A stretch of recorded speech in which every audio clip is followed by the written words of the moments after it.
عسلامة الناس الكل. مرحبا. وقت اللي نحب نجيب كهرباء من برا كمواطن تونسي بالخارج باش نختار يا اما الاعفاء الكلي يعني اطار الاكسير دونك نون تي ار اس بما في ذلك قيود على السياقه والبيع، والا باش نختار الاعفاء الجزئي وتولي الكهرباء التونسيه من غير قيود، لكن بالطبيعه بعد ما نخلص 25 او 30% من الاداءات والمعاليم المستوجبه. اذا نحب نعرف بالمسبق وحتى قبل ما نروح لتونس قداش يطلع المبلغ هذا تقريبا. أنا جبت كهرباء من الخارج من سنوات واخترت وقتها باش نحطها نظام الإعفاء الكلي، سجلتها RS معناها مع تعليق الأداءات والمعاليم المستوجبة. فوالا دونك أنا اليوم نحب نقوم بعملية التسوية، نحب نردها تونسية، نحب نعرف زادا قداش نجم نخلص أداءات ومعاليم حسب تقريب. اليوم صارت المعلومة في متناولك وفي دارك مع النسخة الجديدة من خدمة الأداء على العربات المتوفرة عبر موقع الويب للديوانة وأيضا عبر التطبيق المحمولة سمارت ترافلر. تلقاو لي ليان داكسي في الديسكريبسيون نتاع التوتوريال هذا. العقيد أيمن نمر مباشرة للحالة الأولى. هذه أمامنا شهادة تسجيل فرنسية لسيارة مواطن تونسي بالخارج باش ناخذ منها المعلومات اللي تمكننا من معرفة المبلغ التقديري للأداءات والمعاليم المستوجبة. ولا بالضبط، نحن توا نحب نذكروا سعاد قبل ما نبداو انه معرفه المبلغ تستوجب ادراج المعلومات الضروريه بشكل دقيق في استماره خدمه الاداء على العربات، لانه اي نقص ولا اختلاف في التفاصيل مهما كان بسيط ينجم يغير النتيجه. لذلك نتيجه معناها لي دوازي تاكس، نتيجه الريزولتا اللي باش تخرج لنا في الاخر نتاع الاداءات والمعاليم. لذلك ردوا بالنا مليح وقت ندرجوا المعلومات. دونك باش نبداو اولا بالمارك نتاع الكهرباء هذه. فوالا دونك نحكيو على الكونستركتور اوتوموبيل باش نحدوا الماركه في لا ليست دي رولونت. وبالنسبه على الكارت غريز هي دي 1 شون دي 1. فوالا الوضعيه نتاعنا دونك سي كيا. نتعداو ensuite donc نتعداو الكومبليمون دو مارك اللي هو لو موديل دو لا مارك. دونك نلقاو في الكاز دي 3 في الكارت غريز الوضعيه نتاعنا اللي هي سبورتيج. دونك فوالا لا سيلندري نلقاوها في الشون P1 على الكارت غريز، تكون اكسبريمي اون سنتيمتر كوب.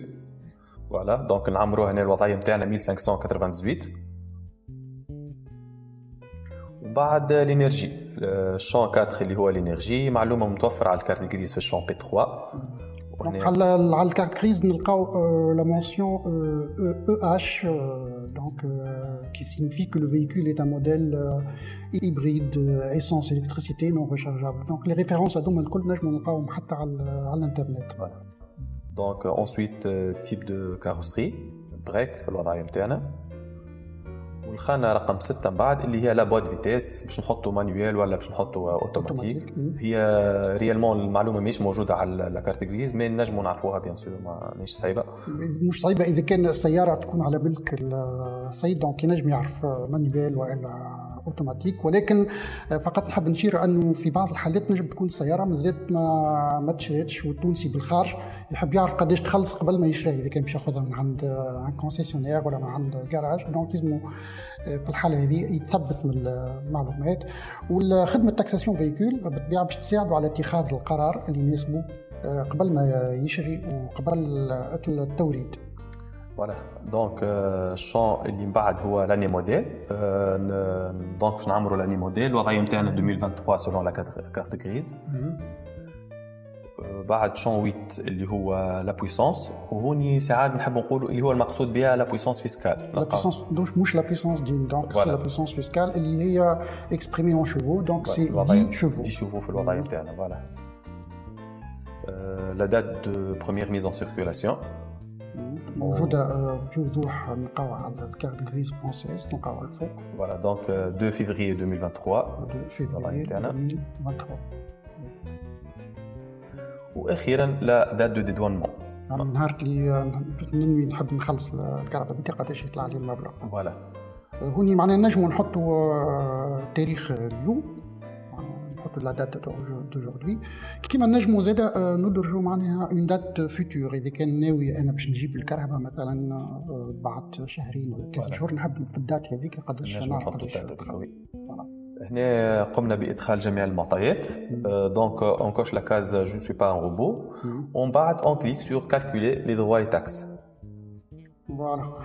دونك تطلع لنا النتائج بصفه آنية هوني لا نوفوتي بالنسبه لخدمه الاداء على العربات وعلى خلاف النسخ السابقه اللي كانت تكتفي بعرض المبلغ الكامل يعني بنسبه 100%، وكان المستخدم هو اللي يلزم يعمل الحساب ويستنتج ما اذا كانت سيارته تخضع لنسبه 25% او 30% حسب المواصفات وحسب السيلندري. هذا في السابق، لكن اليوم النسخه الجديده تحتسب نسبه ومبلغ الاداءات والمعاليم يعني بصفه آلية. في الحالة الأولى هذه، وبما أن خدينا مثال لسيارة سيتم توريدها تحت نظام الإعفاء الجزئي في إطار الFCR، إذن فإنه نسبة 25% هي اللي تنطبق على الموديل ولا على التيب هذايا، وتظهر النتيجة بوضوح في الصف الثاني اللي نجم نقرأ فيه estimation dans le cadre du régime partiel FCR، ونلقاو ما بين قوسين النسبة ذيك 25%. دونك إذا كان 30% باش تطلع زادة اوتوماتيكمون. الصف هذا يشمل السيارات الموردة من الخارج اللي ما يفوتش عمرها 5 سنوات وفقا للأمر 370 لسنة 2024 المتعلق بالامتيازات الإجبارية الممنوحة لفائدة التونسيين المقيمين بالخارج. هنا سي عادل سامحني نحب نشير أنه أيضا السطر هذا الخاص بالريجيم بارسيال ما يظهر إلا في النتائج بالنسبه للسيارات اللي لا تتجاوز عمرها 5 سنوات. يعني اذا كانت تجاوزت 5 سنوات ما عادش يظهر الليني هذيك، ما عادش تظهر. وهذه عمليه تم اوتوماتيكمون في السيستم سولون لا دات دو بروميير ميزون سيركولاسيون. ممتاز. المهم نتذكروا دائما انه نتائج الاعفاء الجزئي تلقاوها ديما في الليني هذيك اللي تحمل عنوان استيماسيون دون لو كادر دو ريجيم بارسيال FCR. ننتقل للحالة الثانية أيمن. كما نشاهدوا أمامنا هذه شهادة تسجيل لسيارة تم توريدها سابقا في إطار الFCR وانت فعل المالك في شأنها بنظام الأعفاء الكل. فوالا يعني هي مسجلة في السلسلة المنجمية RS نوتي. دونك هنا باش نشوفوا إذا قداش تخلص حسب تقريب هدف تسوية وضعيتها وتولي إماتريكولي تونسية ترقيم المنجمي التونسي العادي بتاعها. يعني هو من الأول خذاها أون سسبونسيون دي دروا دي تاكس وما دفعت حتى فرنك. دونك الريغولاريزاسيون باش يدفع المبلغ الإعداد والمعاليم في الدات نتاع الريغولاريزاسيون. الدات اللي يحطها هو نتاع ديدوان. دونك il s'agit d'une Volkswagen في المثال نتاعنا. فوالا لا مارك كومبليمون مارك سي باسات.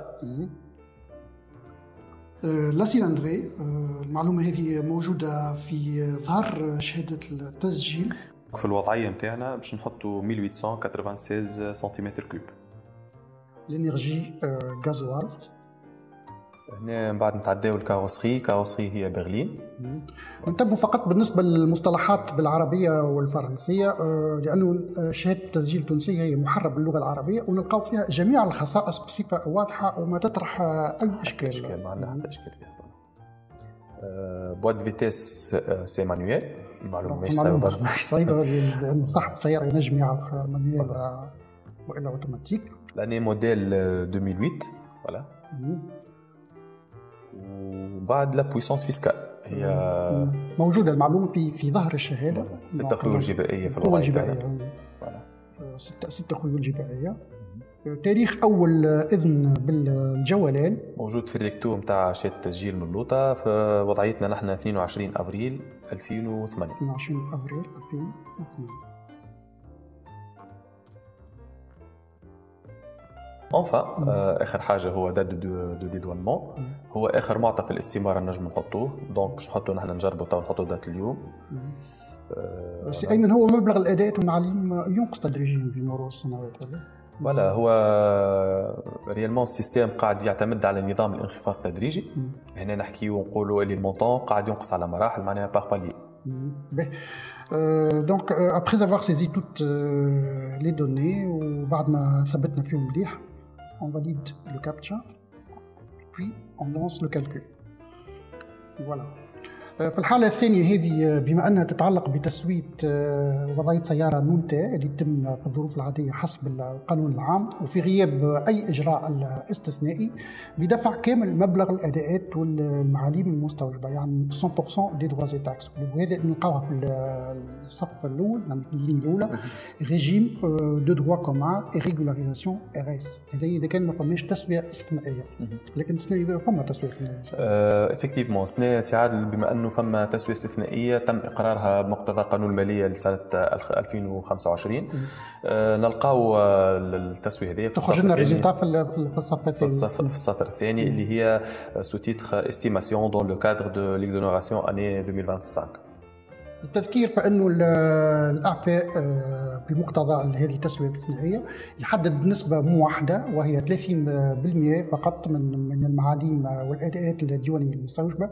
هذا يعني أن أصحاب السيارات المنتفعة بنظام الأعفاء الكلي RS واللي عندهم عامين فأكثر بإمكانهم باش يسويوا وضعيتها ويردوها تونسية بخلاص 30% فقط من مبلغ الأداءات والمعاليم، بشرط إيداع مطلب في الغرض قبل 31 أكتوبر 2025 سواء في أحد المكاتب الجهوية أو في الشبابيك الموحدة الخاصة بتسريح السيارات. وبعد قبول المطلب عندهم حتى اليوم 30 ديسمبر 2025 لاستكمال إجراءات التسوية ودفع المبلغ المستوجب. سي أيمن بعد 31 أكتوبر اللينية هذه الثانية ما عادش نلقاوها. effectivement دونك بعد انقضاء تاريخ إيداع مطالب التسوية التسوية الاستثنائية تولي التسوية ترجع حسب القانون العام 100% يعني كامل خلاص مبلغ الأعداد والمعادن. فوالا دونك هذاك علاش نحن ننصحوا أصحاب السيارات المسجلة تحت النظام هذايا باش يغتنموا الفرصة هذه ويقوموا بالاستفادة من النسبة التفاضلية اللي موفرة لهم. بالتأكيد. قبل ما نكملوا التوتو هذا سي أيمن لو توضح لنا وظيفة شانجي لو مود دو ريشيرش يعني تغيير طريقة البحث، يعني شنو الهدف منها؟ C'est Adel, donc c'est la version bêta du module taxation véhicule. Elle est destinée principalement à une utilisation avancée. Donc, بالنسبة للمستعملين اللي عندهم une bonne connaissance des spécificités techniques نتاع الكراهب نتاعهم. نرجع عليها في مناسبة قادمة. قبل الختام لابد من التنبيه إلى نقطة في غاية الأهمية، هي أن المبلغ اللي تعرضه التطبيق هو مبلغ تقديري فقط وليس نهائي. Exactement. Donc سعاد نحب نقولوا أنه يقعد تحديد الأداءات والمعالم المستوجبة خاضعة لعملية تثبت من البيانات المقدمة عند التسوية الفعلية للسيارة، بما معناه أنه المبلغ اللي تعطيه التطبيق هو مبلغ تقريبي، والتحديد النهائي يصير بعد عملية التثبت من المعطيات عند التسوية الحقيقية للسيارة. يعني نهار اللي يعمل صاحب سيارة ريغولاريزاسيون في مكتب الديوانة. فوالا دونك ونحب نقول اللي راهو التذكير هذا تلقوه مكتوب في جميع واجهات التطبيق لأنه تذكير قانوني بالأساس. شكرا. ان شاء الله تكونوا اذا استفدتوا من التوتوريال هذا. تحيه خاصه لفريق اداره الاحصائيات والاعلاميه اللي يمثلها العقيد ايمن والشيخ، واللي خدمتوا على تطوير النسخه هذه من موديول تاكساسيون فيكول وايضا خدمات اخرى. فوالا دونك نحن حابين نقدموا المعلومه بطريقه مبسطه وسهله تمكن الجميع من فهم كيفيه استخدام التطبيق. بالتأكيد ننتظروا ملاحظاتكم وفو ريتور ديكسبيريونس اللي باش تساعدنا على تطوير وتحسين الخدمات أكثر فأكثر. شكرا على المتابعة، نلتقي قريبا. إلى اللقاء.